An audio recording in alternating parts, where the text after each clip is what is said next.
शहर की रोशनियों में एक आदमी रहता था। लोग कहते थे कि अल्लाह ने उसे सब कुछ दिया है, पैसा, इज्जत, आराम, लेकिन उसके दिल में सुकून नहीं था।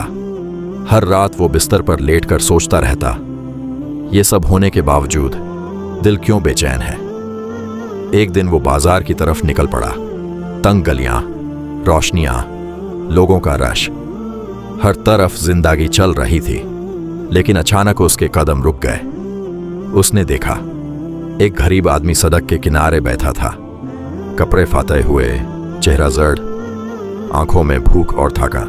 वो किसी से मांग भी नहीं रहा था, बस चुपचाप बैठा था, जैसे उम्मीद ही छोड़ चुका हो। लोग उसके पास से गुजारते रहे, लेकिन किसी ने उसे नहीं देखा।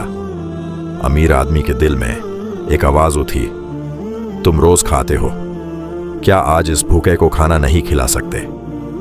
वो कुछ लम्हों के लिए खामोश रहा, फिर अचानक उसने फैसला कर लिया। वो पलटा और करीब के थैले से गर्म रोटी और सालन खरीद लिया।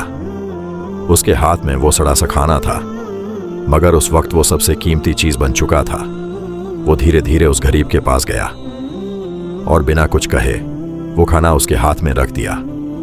गरीब आदमी ने हैरानी से उसकी तरफ देखा, फिर उसकी आंखों में आंसू आ गए। उसने लरसती हुई आवाज में कहा, अल्लाह आपको वो दे जो आपने कभी सोचा भी नहीं होगा। अमीर आदमी हल्का सा मुस्कुराकर वहां से चला गया और इस चौथी सी नेकी को भूल गया। वक्त गुजरता गया, दिन महीने बन गए और महीने साल।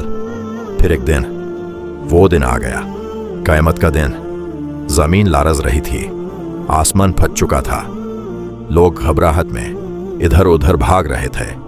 सूरज इतना करीब था कि हर शख्स पसीने में डूब रहा था। हर तरफ खौफ ही खौफ था। वही आदमी भी वहां खड़ा था। उसका चेहरा दर्द से सफेद पड़ चुका था। उसे समझ नहीं आ रहा था कि अब क्या होगा। तभी एक आवाज गूंजी, वो लोग कहाँ हैं जो दुनिया में भूखों को खाना खिलाते थे। उसका दिल जोर से धड़कने लगा।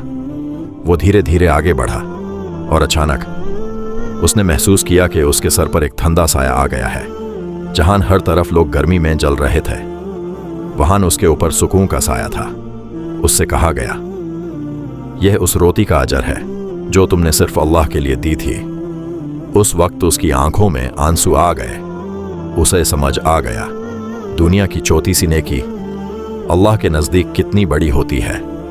रसूल अल्लाह सल्लल्लाहु अलैहि वसल्लम ने फरमाया, तुम लोगों को खाना खिलाओ, सलाम फैलाओ, रिश्ते जोड़ो और रात को नमाज पढ़ो। जब लोग सो रहे हों, तुम सलामती के साथ जन्नत में दाखिल हो जाओगे।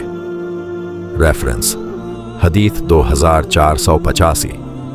इसका मफहूम और की रिवायत से भी साबित है, जहां सदका और लोगों को खाना खिलाने की फजीलत बयान हुई है। याद रखिए, आपकी दी हुई एक रोटी क़यामत के दिन आपके लिए साया बन सकती है।